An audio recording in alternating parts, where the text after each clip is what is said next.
À la 5e semaine, nous en sommes à une mobilisation des professeurs aussi importante qu'il y a 2 ou 3 semaines, à une détermination aussi grande, ce qui signifie en même temps, hélas, que nous n'avons pas tellement avancé au plan des négociations.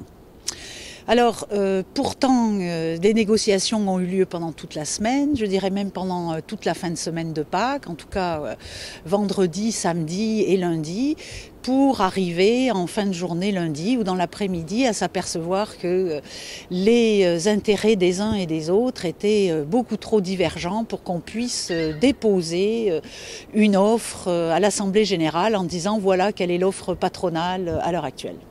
Alors, ça accroche deux niveaux. D'abord, sur le plan formel, nous avons toujours 2 interlocuteurs. D'une part, la direction de l'UQAM, ce qui paraît en soi normal. D'autre part, le gouvernement, ce qui serait aussi normal si on considère que l'UQAM, n'ayant pas d'argent, est incapable de régler ses conventions collectives. Mais ce qui se produit, c'est qu'au niveau de la table de négociation, tantôt la partie syndicale se retrouve avec les représentants de la partie patronale, tantôt avec les représentants du gouvernement, enfin le représentant du gouvernement, tantôt avec les deux en même temps. Et ce qui frappe, c'est que selon les articles de la convention collective, c'est ou avec l'un ou avec les autres que se font les débats.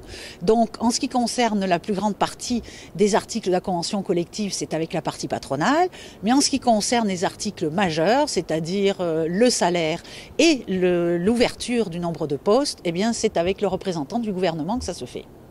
Alors, ce que la ministre Courchaine a dit, d'abord, elle n'a pas prononcé le terme de loi spéciale, elle a dit prendre ses responsabilités, et finalement, si on voulait la prendre au pied de la lettre, on se dirait c'est une bonne nouvelle, puisqu'il faut considérer que les responsabilités d'un ministre de l'Éducation, c'est précisément de faire en sorte que ces universités fonctionnent et fonctionnent de façon adéquate.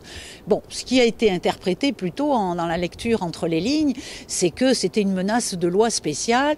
En ce qui nous concerne, on ne peut pas croire qu'un gouvernement pourrait aller bâillonner 700 intellectuels qui, depuis plusieurs semaines, s'évertuent à expliquer le fonctionnement de leur université, la mission de leur université et le pourquoi de leurs revendications qui, précisément, sont des revendications qui sont fondées sur la continuité de cette mission de l'université. Alors, le sous-financement, on peut le voir en 2 temps. Je dirais dans les derniers mois, déjà, en partant, le gouvernement avait annoncé le 9 octobre qu'il allait libérer l'UQAM d'un certain nombre de fardeaux immobiliers qu'il avait inondés et accablés. Mais une fois ces annonces effectuées, en fait, les sommes ne sont pas arrivées. Il y a eu avant Noël un certain montant qui a été attribué, qui correspondait d'ailleurs aux subventions conditionnelles que nous attendions depuis 2003-2004. Donc c'est dire, mais depuis en ce qui concerne le complexe des sciences par exemple, les sommes ne sont toujours pas arrivées. Donc ça c'est la première chose sur laquelle d'ailleurs la direction de l'UQAM s'appuie pour dire nous n'avons pas d'argent, nous ne pourrons donc pas régler la convention collective des professeurs et on imagine nous pas celle non plus des autres, donc les employés de soutien et les assistants étudiants, puisque en même temps la direction est liée par une entente qu'elle a passée avec l'administration, avec le gouvernement le 5 décembre, qui l'oblige à un équilibre financier. Donc ça, c'est le premier temps, je dirais, direct du sous-financement.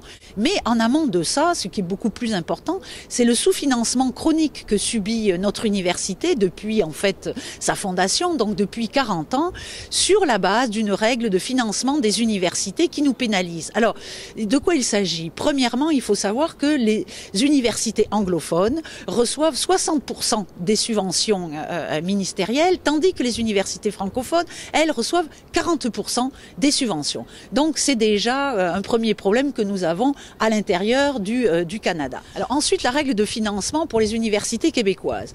Donc elle concerne 3 aspects, si on peut dire d'une part les étudiants, d'autre part les programmes et finalement les disciplines.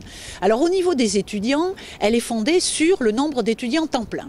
Comme l'UQAM a un nombre important d'étudiants à temps partiel, donc un étudiant sur 2, ça veut dire qu'elle est déjà pénalisée de façon extrêmement importante sur cette base-là, puisque ça prend 3 étudiants au moins à temps partiel pour considérer un étudiant à temps plein.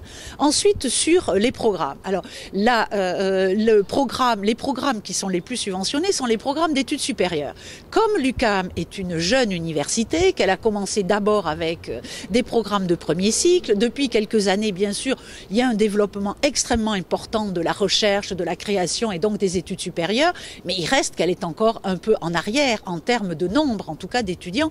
Donc là encore, elle est pénalisée par rapport aux autres universités, elle reçoit moins de subventions.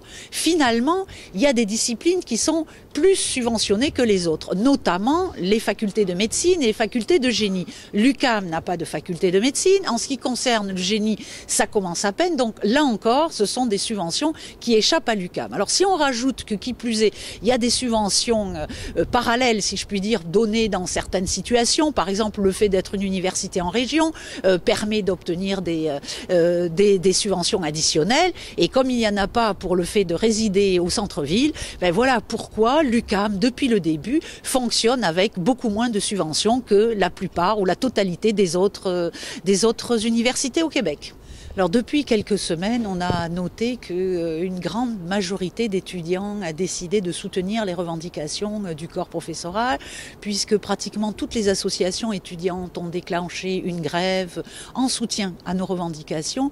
Et il faut dire que ça, ce geste-là a beaucoup touché tout le corps professoral, puisque en même temps, d'une part, il renforce la légitimité de nos revendications, mais d'autre part, il renforce, qui plus est, les liens qui sont établis et qui sont très forts entre les professeurs et les étudiants. Donc nous sommes très touchés par ce geste-là.